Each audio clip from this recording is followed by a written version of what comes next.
السلام علیکم ورحمۃ اللہ وبرکاتہ۔ تو ناظرین، آج کا ہمارا ٹاپک ہے 13واں مکتوب کشف کے بیان میں۔ آج ہم اس ٹاپک کو بیان کریں گے۔ تمام دوست احباب چینل کو لازمی سبسکرائب فرما لیں۔ بسم اللہ الرحمن الرحیم۔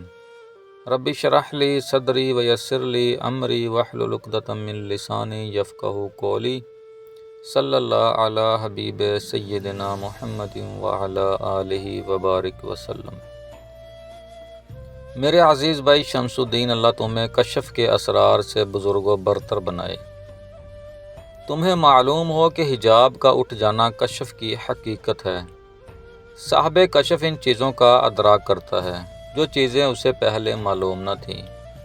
چنانچہ اللہ تعالیٰ نے فرمایا ہے فَكَشَفْنَا عَنْكَ غِطَاءَكَ، یعنی تمہاری نظر سے میں نے حجاب اٹھا دیا، یہاں تک کہ تمہاری آنکھیں روشن ہو گئیں اور ان چیزوں کو دیکھنے لگیں جو تم نے پہلے نہ دیکھی تھیں۔ حجاب ان معانیات کو کہتے ہیں جن کے سبب انسان کی آنکھوں پر ایسا پردہ پڑا رہے کہ جمال حضرت خدا بندی کے دیدار سے محروم رہے۔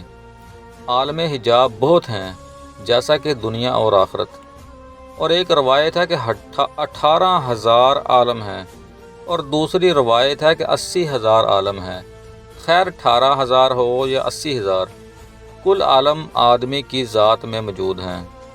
ہر عالم کے لحاظ سے آدمی کو آنکھیں ملی ہیں تاکہ اس آنکھ سے حالت کشف میں اس عالم کا مشاہدہ کر سکے، اور وہ 80,000 عالم فردن فردن دو ہی عالم میں موجود ہیں۔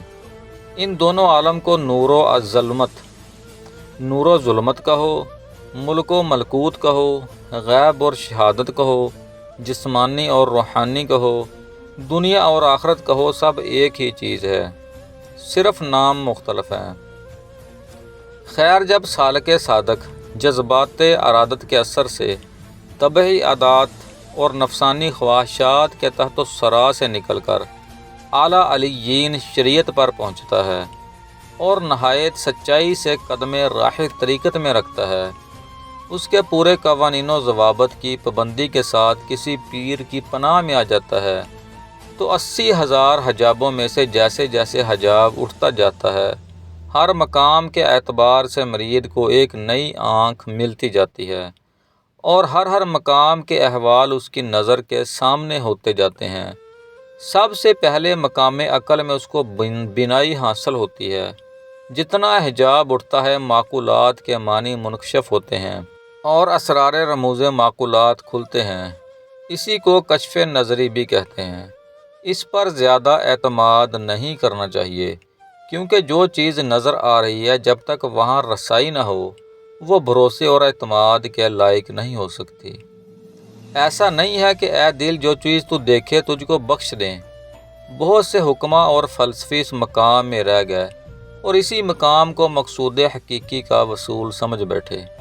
بہرکیف جب مرید سالک کشف معقولات، کشف نظری سے گزرتا ہے اور ترقی کر جاتا ہے تو اس کو مکاشفات دلی حاصل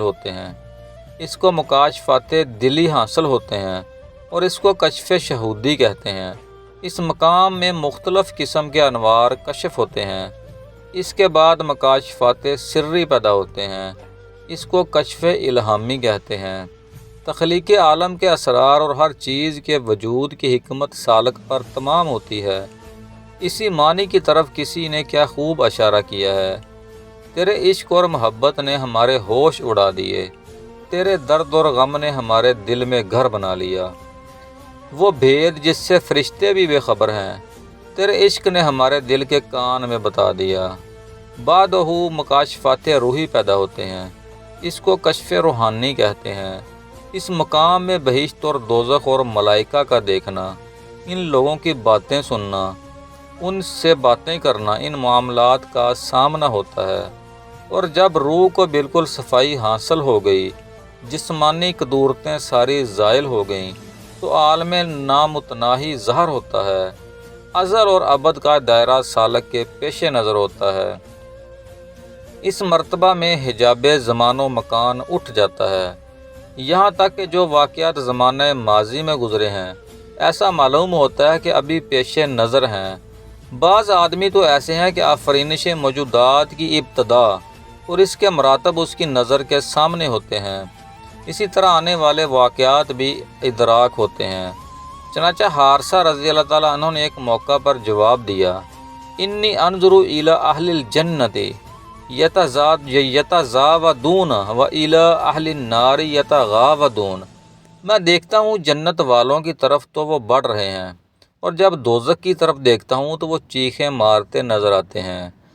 پس جب حجاب زمان و مکان دنیاوی اٹھ جاتے ہیں اور آخرت کے زمان اور مکان کشف ہو جاتے ہیں تو اس مقام میں جہت کا حجاب باقی نہیں رہتا، پس پشت سے بھی وہ شخص وہی دیکھتا ہے جیسا کہ سامنے سے دیکھتا ہے، کیونکہ پیغمبر صلی اللہ علیہ وآلہ وسلم نے فرمایا ہے کہ میں جس طرح سامنے کی چیزیں دیکھتا ہوں اسی طرح پشت کی چیزیں بھی دیکھتا ہوں۔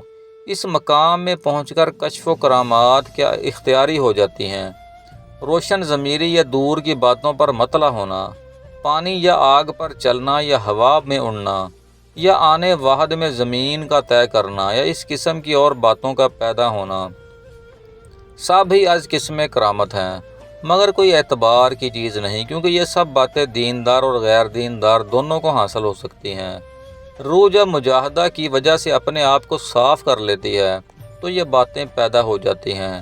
پیغمبر صلی اللہ علیہ وآلہ وسلم نے ابن سبا سے فرمایا، وما ترا، تو کیا دیکھتا ہے؟ ابن سبا نے کہا، اری العرش علی الماء، میں پانی پر عرش کو دیکھ رہا ہوں۔ حضور اکرم صلی اللہ علیہ وآلہ وسلم نے فرمایا، فقال النبی صلی اللہ علیہ وآلہ وسلم ذات العرش الابلیس، وہ ابلیس کا عرش ہے۔ دیکھو اس قسم کی چیزیں دجال میں بھی ہوگی۔ حدیث شریف میں ہے، دجال کو آدمی کے مارنے پر قدرت ہوگی اور پھر اس کو زندہ کرنے پر بھی قابو ہوگا، مگر حقیقتاً جسے کرامت کہتے ہیں وہ اہل دین کے سوا دوسرے کو نصیب نہیں ہو سکتی۔ سنو، کشف روحی سے مکاشفات خفی پیدا ہوتے ہیں۔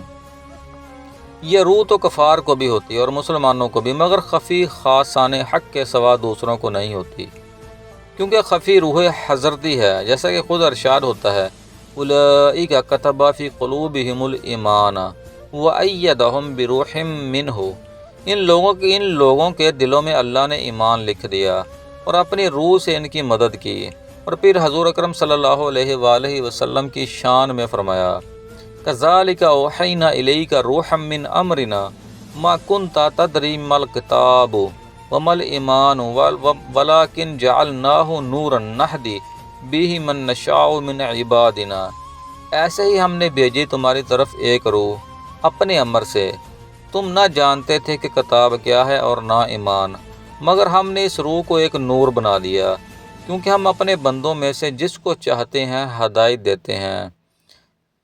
اشارتاً اس کو یوں سمجھو کہ رستم کا بوجھ رستم کا گھوڑا ہی اٹھا سکتا ہے۔ بزرگوں نے کہا ہے کہ روح خفی دونوں عالم کے لیے واسطہ اور ذریعہ ہے، عالم خداوندی سے بھی اس کو تعلق ہے اور روحانیت سے بھی، تاکہ دل مکاشفات حضرت خداوندی کے لائق ہو جائے اور عکس اس اخلاق کا عالم روحانیت پر ڈالے، اور اس وقت تخلقو بالاخلاق اللہ، اخلاق حاصل کرو اللہ کے اخلاق سے، کی خلط سے مشرف ہوگا، اس کو کشف صفائی کہتے ہیں۔